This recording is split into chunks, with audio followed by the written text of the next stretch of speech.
Oh, hi there. Congratulations, true crime addicts. We've survived another week. It's Friday, December 2nd, 2022, and I've got some crazy stories in this episode. You got to stay tuned. Virginia police officer poses as a 17-year-old boy and goes on a killing spree in California. The Delphi murders. Crazy stuff there. They could have solved this case 5 years ago. And America's unknown child has been identified after like 70 years. Stay tuned. You don't want to miss this episode. Yes, super excited. We are all pumped to have James Renner. James Renner. Suspects that James Renner has zeroed in on. James Renner once again drops a bombshell. Investigative journalist, reporter James Renner, who's been on the podcast, longtime friend of By mine. a local writer, James Renner. James Renner. James Renner. Right now, please put bananas for your host, James Renner. And we're back. And as always, we have Walter on the camera. Say hello, Walter. It's just there for me at this point. I love him. He's a little bit of levity, brevity. Brevity's that's the small one. Levity in this otherwise dreary show. Okay, top stories. Right off the bat, this story is the stuff of nightmares. Trigger warning. You heard it here first. If you have any trouble falling asleep at night, and you hear things creeping around the house, or your house is settling, do not listen to the story. It's nuts. Last week, 3 people were found murdered in Riverside, California, and police say the killer is a sheriff's deputy from Virginia who traveled across the country to abduct a 15-year-old girl. Now, if you're not familiar with Riverside, California, it's in Southern California. It's in the Inland Empire, I believe they would call it. That vast swatch of desert and mesquite that was popularized from the people that left Los Angeles in the 50s. Anyways, Riverside's a weird place. It's kind of a go-between, and it's actually the Zodiac's presumed first murder occurred in Riverside, and there's just all sorts of weird stuff that happens there. Anyways, nothing quite as weird as the story that we got last week. Here's what happened according to articles that I found in The Cut and TMZ, which you can find in the liner notes at the end of this episode. It all begins the day after Thanksgiving, last Friday, November 25th. Police were called to do a welfare check after neighbors saw a teen girl in distress being placed inside a red car in the neighborhood. The police started heading that way, and they started hearing about these 911 calls that were coming in about a house on fire in the same neighborhood. As it turned out, that house was in fact where the teen girl lived. Firefighters were called, and inside the burning house, they discovered the bodies of 3 people, Mark and Sherry Winnick, and their 38-year-old daughter, Brooke Winnick. That was the mother and grandparents of this girl seen being put into the car. The police at that point had to be wondering what the hell is going on. They put out an APB for the car, for the girl. A few hours later, police in San Bernardino spot the pair and the car. A shootout ensues, and the suspect then aims a gun at a police helicopter and is shot to death. It's possible this was suicide by cop at the end. The girl was recovered in good health and was able to provide further info to the police. The dead man, is one Austin Lee Edwards, a 28-year-old sheriff's deputy from the Commonwealth of Virginia who had been grooming the girl, they discovered, on social media. He was posing as a 17-year-old boy. And here's his picture, as you can see. If I was in a room full of people and they said, hey, if you could, pick out the creep that works as a cop and poses as a 17-year-old boy on social media. And I'm pretty sure Pretty sure I'd pick him. Not for nothing. Anyways, this sort of thing's becoming much more common. This reminds me of Keegan Kline, right? Who was linked to an account on social media that was posing as a young man and speaking with Libby German prior to her murder in Delphi, Indiana in 2017. So, I tell my daughter, just assume, if you haven't met the person face to face, just assume they're a middle-aged white man, and until proven otherwise. So, crazy time we live in. And a scary epilogue to the story, by the way, it's the cherry on top of this awful, awful cake. TMZ discovered that a few days before this murder spree, Austin Edwards bought a new house in Virginia and promptly tinted all the windows so nobody could see inside. Thankfully, they were able to rescue her before she ended up back in that house. Moving on, I got to talk about the Club Q story. This happened, I was on, we took a break last week for Thanksgiving. And so I wasn't able to cover this case at the time. It's a little bit older, but this happened about 2 weeks ago. Club Q, on a Saturday night. There's some details here that you might not have heard that I got to share with you. To recap, on November 19th, that's a Saturday night, 22-year-old Anderson Aldrich walked into an LGBTQ nightclub in Colorado Springs, which is called Club Q, walked in with his AR-15 style rifle, the rifle of choice of mass shooters in the United States, and opened fire, killing 5 people and injuring 25 more. Police responded quickly. I mean, within 4 minutes, they were at the nightclub and subduing the suspect. Why? Because Colorado knows something about mass shootings, beginning with Columbine and Aurora and several more since. They're on alert out there.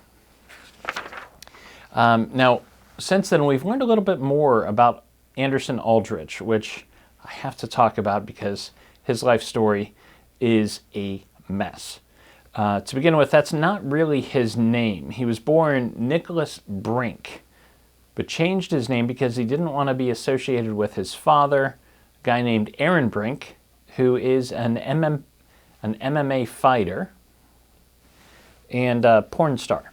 Best known for his portrayal of Electro in Spider-Man XXX. I'm not kidding. Here's the poster. Now, after the shooting, Aaron Brink was interviewed by CBS 8. He said his ex-wife had called him in 2016 to tell him that Anderson had changed his name and then promptly killed himself.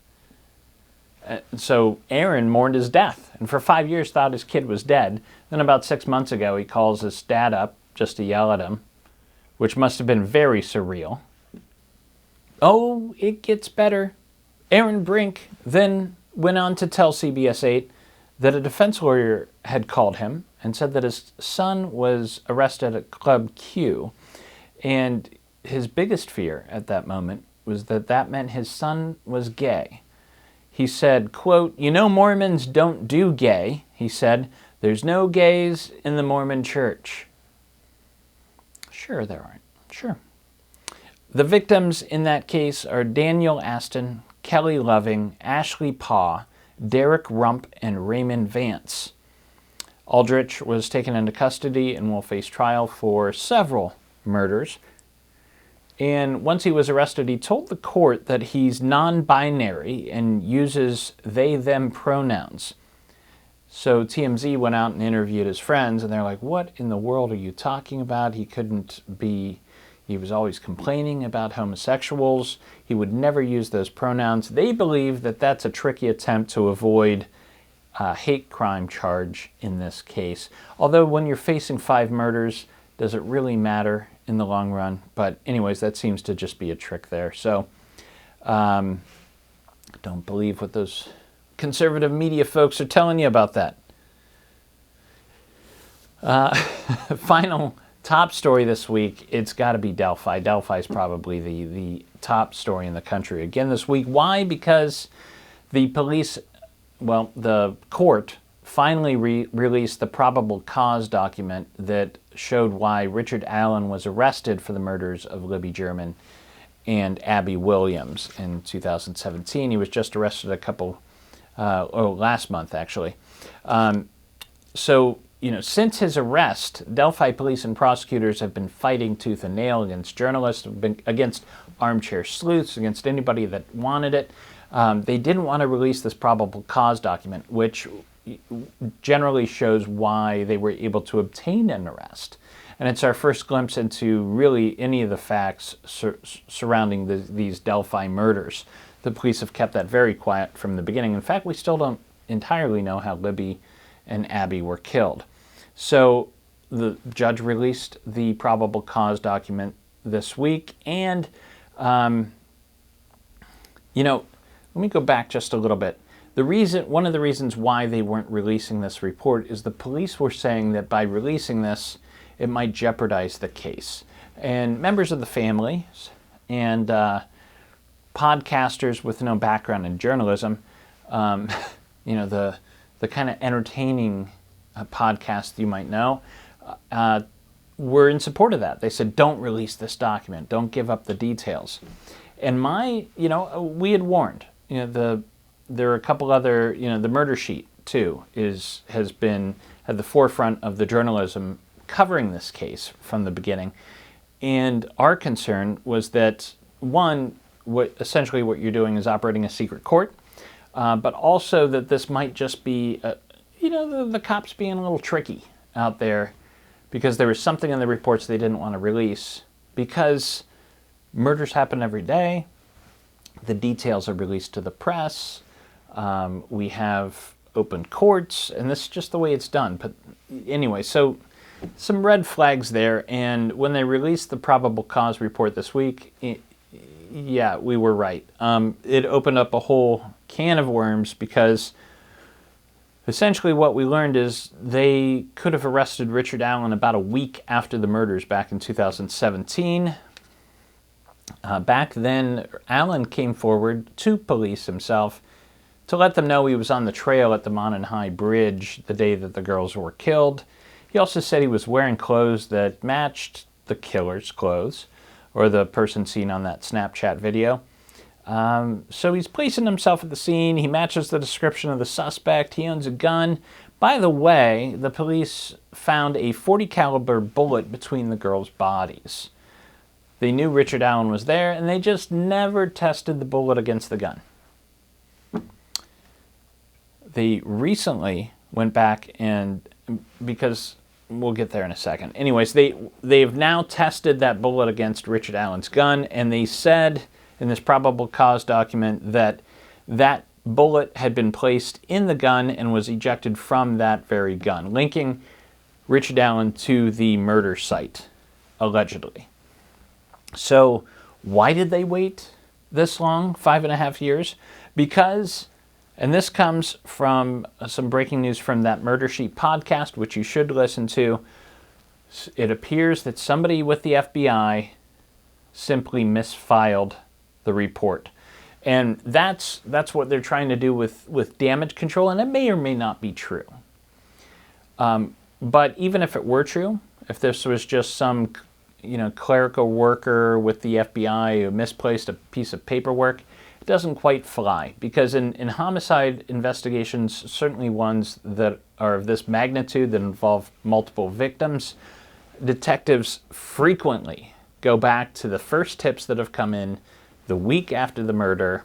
They go back and go back and go back over it because something that they read years ago might now jog some sort of new puzzle piece that they've gleaned from information in those 5 years. So if they weren't doing that, if they weren't constantly revisiting the first tips that came in on this case, they were not doing their jobs correctly. And I hate to armchair quarterback police because they generally do a good job.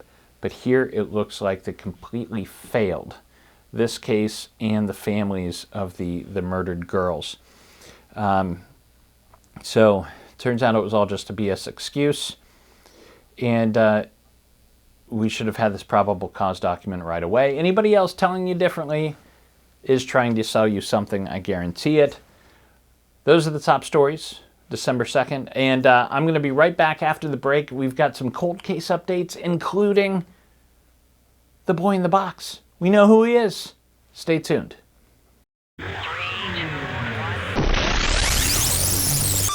And we're back with The Joy of Painting with Bob Ross. Let me tell you a story. We're going to go back in time. Back to 1971, a woman, Alta Highsmith, was working as a waitress in Fort Worth. She's trying to make a nice life for her daughter, who is newborn, 22 months old. Her name was Melissa. This according to today.com. She put an ad, this is Alta, she put an ad in a local newspaper looking for a babysitter, caregiver, while she was at work. And a woman answered that ad, had a phone conversation, sounded like a nice woman. She came to pick up Melissa and never returned. This was 1971. Now, I know that sounds strange today, but think, 1971, that's not super weird. But last week, after 50 years, Melissa was found thanks to genetic genealogy, and not by police. This was done by the family. Melissa's biological father took one of those tests with 23andMe. Family members helped him and got together. They did it too. They got a match with what appeared to be a grandkid that they didn't know about. And this turned out to be one of Melissa's kids. Now, according to this article in People, Melissa grew up just 10 minutes. All this time, she's been living 10 minutes on the other side of Fort Worth from where she was taken. She was living under the name Melanie. She was never close to the woman who raised her, who she knew as mom, and she ran away at the age of 15. That woman, by the way, is still alive. First thing Melissa did was reach out to this woman who she had always thought was her real mother and said, "Hey, what's up?" And that's when this woman told her the story about how she bought her on the street for $500 back in 1971. Melissa believes that's a lie, and this woman is actually the same person who abducted her back then. The family intends to press charges. This woman has to be probably in her 80s by now, right? But what a case. 51 years you're missing, and then you're reunited with a family who was looking for you for half a century. Let's talk about, we got to talk about the Oath Keepers sedition trial. On Tuesday of this week, Stephen Rhodes, the leader of the militia known as the Oath Keepers, which operates more like a domestic terrorist organization, he was found guilty of seditious conspiracy in connection with his involvement in the failed coup that occurred on January 6th, according to New York Times. Now, seditious conspiracy, it's a very rare charge in the federal government. It's like breaking out some of those old rules we don't use anymore. This charge was used against Southern rebels in the Civil War, which also gives you an idea of the magnitude of the trouble that January 6th caused.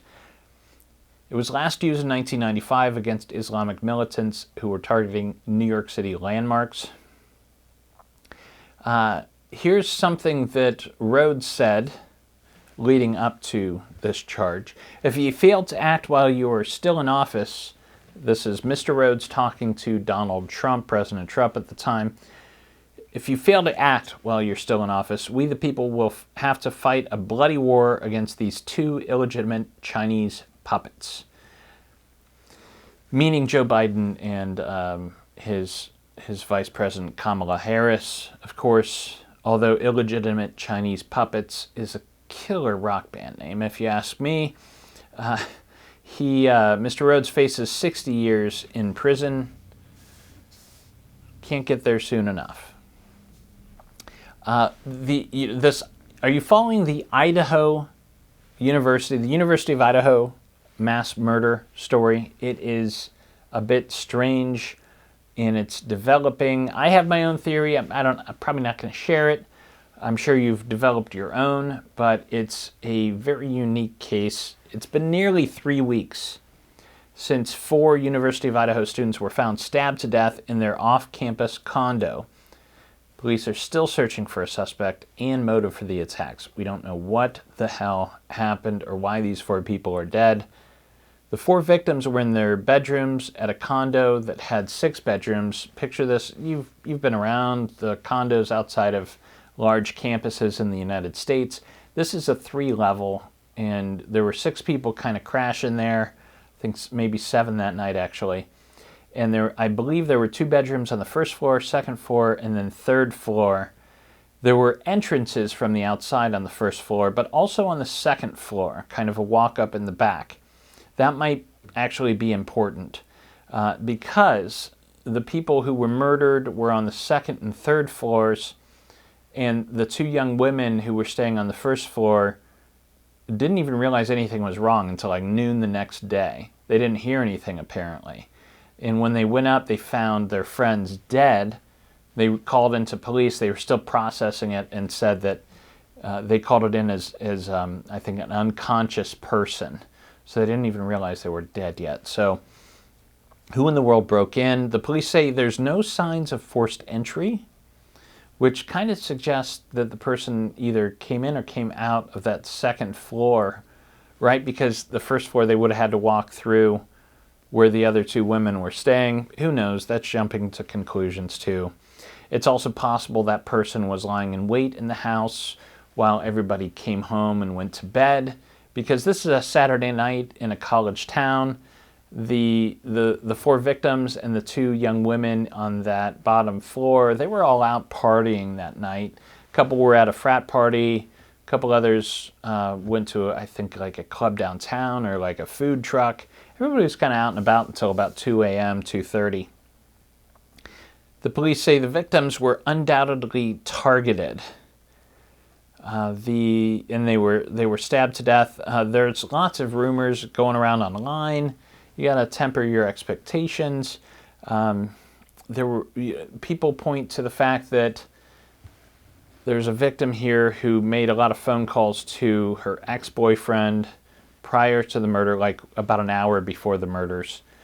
And then her friend was also calling him. There seems to be some sort of strife going on there. But police say he's not a suspect. So the only other piece of this is that the knife is a weird weapon to use for a mass murder spree where you're not caught. This is the United States, after all. Idaho, there's guns on every corner. Everybody you know has one. But this person opted to use a very large knife, it appears. So perhaps that's key. Were they not able to get access to guns because of prior convictions or psychological stuff? Who knows? So that story's just going to get bigger the more time goes by. You don't kill 4 people and get away with it. Next story, for 40 years, I love these old cold cases that are getting solved every week. This is amazing.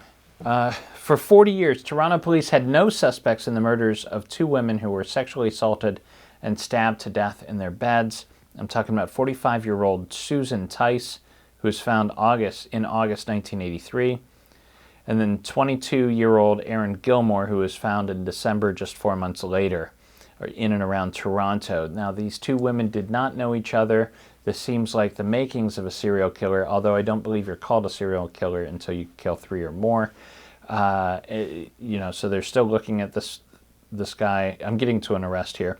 Erin Gilmore was the daughter of David Gilmore, who's the founder of Fiji Water, by the way.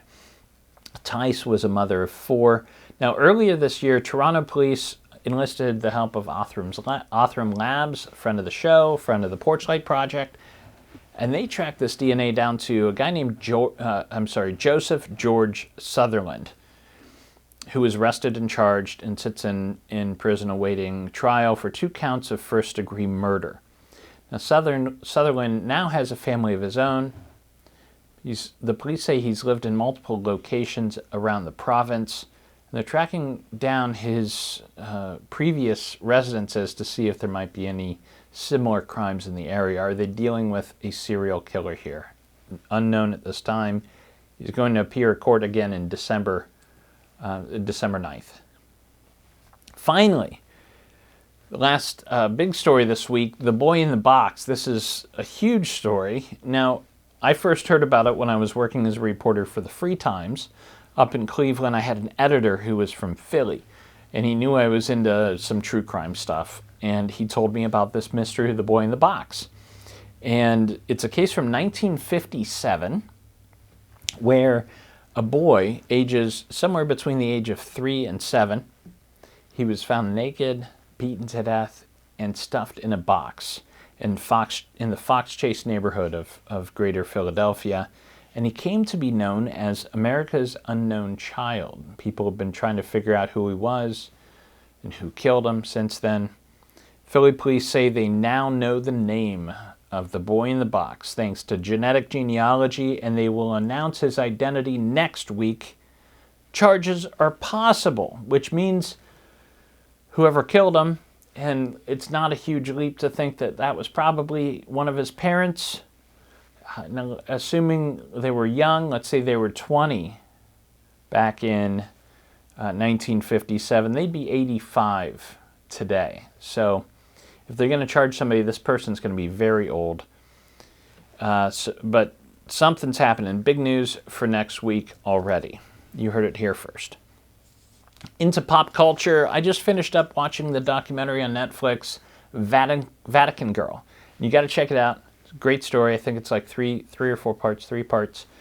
And it's about the disappearance of Emanuela Orlandi. Emanuela Orlandi. A 15-year-old who disappeared while returning from a flute lesson in Vatican City in 1983. And it's got all sorts of intrigue. It's set, first of all, in Vatican City, which is its own, country within a country inside Italy, where they have their own laws, and the Pope's there, and possibly involved. And there's all these conspiracy theories and angles. At the end of the day, my hunch is it's a typical abduction. The weird part is they never found the body. But one of the big mysteries of the last 100 years, you got to check it out on Netflix. I'm going to give it 5 stars. I don't have the thing yet, but we'll get there. And I want to recommend a book to you too. I've got lots of books to go through on the shelf. This week I want to tell you about the trial of Lizzie Borden. Probably one of the first big true crime cases. And if you've ever wondered about how all that started and why the media was so obsessed, this is the book for you. Let me give you just a little bit of a write-up. When Andrew and Abby Borden were brutally hacked to death in Fall River, Massachusetts in August 1892, the arrest of the couple's daughter, Lizzie, turned the case into international news and her trial into a spectacle unparalleled in American history. The popular fascination with the Borden murders and its central enigmatic character has endured for more than 100 years, but the legend often outstrips the story. Based on transcripts of the Borden legal proceedings, contemporary newspaper articles, previously withheld lawyers' journals, unpublished local reports, and recently unearthed letters from Lizzie herself, the trial of Lizzie Borden is a definitive account of the Borden murder case and offers a window into America in the Gilded Age, showcasing its most deeply held convictions and its most troubling social anxieties. Trial of Lizzie Borden, check it out. That's by Kara Robertson. And that's the news for this week. And it's a Friday, which is always reason to celebrate. And in the words of the incomparable Murray Saul, who could celebrate with the best of us, it's time we gotta get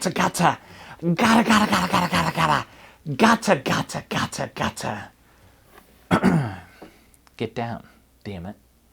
True Crime This Week is a Fearful Symmetry production. Photo and artwork are licensed through Shutterstock. If you like the cut of my jib, I have another podcast you might enjoy called The Philosophy of Crime, in which I attempt to solve the big questions behind our true crime obsession by looking to philosophy for answers. Thank you for listening. I'll see you next week. Sit, Brownie, sit. Good dog.